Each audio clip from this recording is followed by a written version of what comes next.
ഈശോയിൽ ഏറ്റവും സ്നേഹിക്കപ്പെടുന്ന പ്രിയമുള്ള സഹോദരി സഹോദരന്മാരെ, 50 നോമ്പിൻ്റെ 43-ാം ദിനത്തിലേക്ക് നാം പ്രവേശിക്കുകയാണ്. ഈ വിശുദ്ധ വാരത്തിൽ ഈശോയോട് ചേർന്നിരിക്കുമ്പോൾ നമ്മുടെ ജീവിതത്തിൽ ദൈവം നൽകിയിരിക്കുന്ന ഏറ്റവും വലിയ ഒരു അനുഗ്രഹത്തിൻ്റെ മേഖലയാണ് സ്നേഹം എന്ന് പറയുന്നത്. കാരണം ദൈവം സ്നേഹമാണ് എന്ന് നമ്മൾ അറിയുന്നു.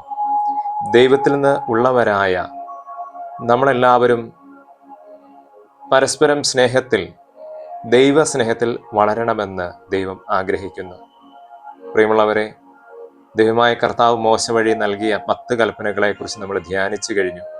ഈ 10 കൽപ്പനകളുടെ എല്ലാം ചുരുക്കരൂപം നമ്മൾ എത്തി നിൽക്കുന്നത് സ്നേഹമെന്ന ഒറ്റവാക്കിലാണ്, ദൈവത്തിലാണ്. ദൈവസ്നേഹത്തിലും പരസ്നേഹത്തിലുമാണ് എന്ന് നമുക്കറിയാം. പ്രിയമുള്ള സഹോദരങ്ങളെ, ഈശോ നമ്മോട് പറയുന്നത് പൗലോസ്ലീഹ എഫേസോസിൽ സഭയ്ക്ക് എഴുതിയ ലേഖനത്തിൻ്റെ 5-ാം അധ്യായത്തിൻ്റെ 1-2 തിരുവചനങ്ങൾ. വത്സല മക്കളെ, നിങ്ങൾ ദൈവത്തെ അനുകരിക്കുന്നവരാകുകയും ക്രിസ്തു നിങ്ങളെ സ്നേഹിച്ചതുപോലെ നിങ്ങളും സ്നേഹത്തിൽ ജീവിക്കുവിൻ. ഈശോയിൽ പ്രിയമുള്ളവരെ, ക്രിസ്തു നമ്മളെ എങ്ങനെയാണ് സ്നേഹിച്ചത് എന്ന് നമുക്കറിയാം. നമ്മുടെ ഒന്നും ജീവൻ നഷ്ടമാകാതിരിക്കുവാൻ, നമ്മുടെ എല്ലാവരുടെയും പാപങ്ങൾക്ക് പരിഹാരമായി കാൽവരി കുരിശിൽ അവൻ നമുക്ക് വേണ്ടി ബലിയായി. സ്വന്തം ശരീരം ഒരുപാട് കീറിമുറിക്കപ്പെട്ടു, ഒരുപാട് മർദ്ദനങ്ങൾ ഏറ്റെടുത്തു. പീഡാസഹനങ്ങളെക്കുറിച്ച് നമുക്ക് വളരെ വ്യക്തമായിട്ട് അറിയാം.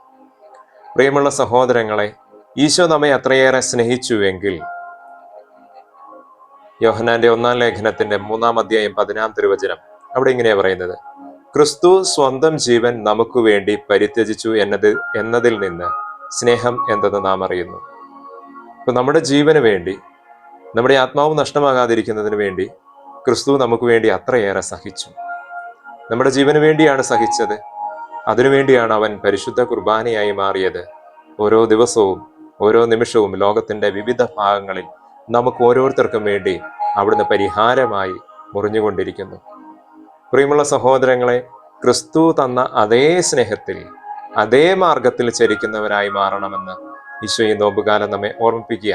കാരണം ക്രിസ്തുവിന്റെ സ്നേഹത്തെയാണ് നമ്മൾ ഈ പീഡാസഹനങ്ങളിലൂടെ മനസ്സിലാക്കുന്നത്. ക്രിസ്തു അത്രയേറെ നമ്മെ സ്നേഹിച്ചത് കൊണ്ട് അത്രയേറെ പീഡാസഹനങ്ങൾ നമുക്ക് വേണ്ടി അവിടുന്ന് സഹിച്ചു. പ്രിയമുള്ള സഹോദരങ്ങളെ, പൗലോസ്ലീഹ റോമയിലെ സഭയ്ക്ക് എഴുതിയ ലേഖനത്തിന്റെ 13-ാം അധ്യായം 10-ാം തിരുവചനം ഇങ്ങനെയാ പറയുന്നത്: നിയമത്തിന്റെ പൂർത്തീകരണം സ്നേഹമാണ്. അതായത് 10 കൽപ്പനകളുടെ എല്ലാം പൂർത്തീകരണം എന്ന് പറയുന്നത് നാം ആദ്യം ചിന്തിച്ചതുപോലെ ആ ഒറ്റ വാക്കിലേക്ക് എത്തുമ്പോൾ അത് സ്നേഹത്തിലാണ്, ദൈവത്തിലാണ് എത്തി നിൽക്കുന്നത്. അതായത് നിയമത്തിന്റെ പൂർത്തീകരണം ദൈവമാണ്, സ്നേഹമാണ് എന്ന് നമ്മൾ അറിയുന്നു.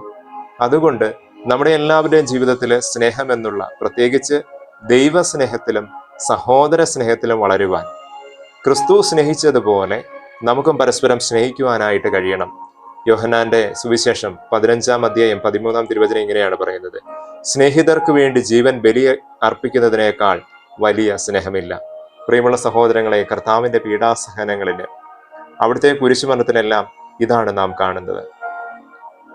നമ്മെ എല്ലാവരെയും അവിടുന്ന് സ്നേഹിതരാക്കി, അവിടുന്ന് കൂട്ടുകാരാക്കി, മക്കളാക്കി, നമുക്ക് വേണ്ടി ജീവൻ അവിടുന്ന് ബലിയർപ്പിച്ചു. സ്നേഹത്തിന്റെ ഏറ്റവും ഉദാത്തമായ, ഏറ്റവും വലിയൊരവസ്ഥയാണ് സ്നേഹിതന് വേണ്ടി ജീവൻ ബലി അർപ്പിക്കുന്ന ആ ഒരു സ്നേഹം എന്ന് പറയുന്നത്. പ്രിയമുള്ള സഹോദരങ്ങളെ, നമുക്ക് ആഗ്രഹിക്കാം, പ്രാർത്ഥിക്കാം, എൻ്റെ ജീവിതവും ഇതേപോലെ സ്നേഹത്താൽ നിറഞ്ഞ് ക്രിസ്തുവിൽ ജ്വലിക്കുന്നവരായി മാറണമെന്ന് നമുക്ക് ആഗ്രഹിക്കാം. മറ്റുള്ളവർക്ക് വേണ്ടി സ്വജീവൻ ത്യജിക്കുന്ന, അല്ലെങ്കിൽ മറ്റുള്ളവർക്ക് വേണ്ടി സഹനങ്ങളൊക്കെ ഏറ്റെടുക്കുന്ന ഒരു ജീവിതമായി മാറാനായിട്ട് നമുക്ക് ആഗ്രഹിക്കാം. കാരണം ക്രിസ്തു സ്നേഹിച്ചതുപോലെ നമ്മുടെ ജീവിതം കൊണ്ട് നമ്മളൊരു ക്രിസ്ത്യാനിയാണെന്ന് പറയുമ്പോൾ, ക്രിസ്തുവിൻ്റെ അനുയായിയാണെന്ന് പറയുമ്പോൾ, ക്രിസ്തു സ്നേഹിച്ച അതേ സ്നേഹം ക്രിസ്തു സഹോദരങ്ങളെ സ്നേഹിക്കാനായിട്ട് പഠിപ്പിച്ചു. നമ്മളും അതേപോലെ സ്നേഹിക്കണം. ശത്രുക്കളെ സ്നേഹിക്കണം. നമ്മളെ വേദനിപ്പിക്കുന്നവരെ, നമ്മെ മാറ്റി നിർത്തുന്നവരെ, നമ്മെ ഒറ്റിക്കൊടുത്തവരെ, നമ്മെ കുത്തി മുറിവേൽപ്പിച്ചവരെ വരെ സ്നേഹിക്കണം. അവരോടെല്ലാം ക്ഷമ കൊടുത്തുകൊണ്ട് സ്നേഹിക്കണം. അതാണ് കാൽവരി കുരിശിലെ ആ സ്നേഹം എന്ന് പറയുന്നത്. കാൽവരിയിലെ മരക്കുരിശിൽ നമുക്ക് വേണ്ടി വിരിഞ്ഞ ആ രക്തപുഷ്പം. പ്രിയമുള്ള സഹോദരങ്ങളെ, ഓർത്ത് ധ്യാനിക്കുക, പ്രാർത്ഥിക്കുക. ക്രിസ്തു സ്നേഹിച്ചതുപോലെ സ്നേഹമാകാൻ, സ്നേഹം കൊടുക്കാൻ, സ്നേഹം പകരാൻ നമുക്കാകട്ടെ. നല്ല ഈശോ ഈ വിശുദ്ധ വാരത്തിൽ നമ്മെ സ്നേഹത്തിൽ വളർത്തട്ടെ, വിശുദ്ധിയിൽ വളർത്തട്ടെ. ആമേൻ.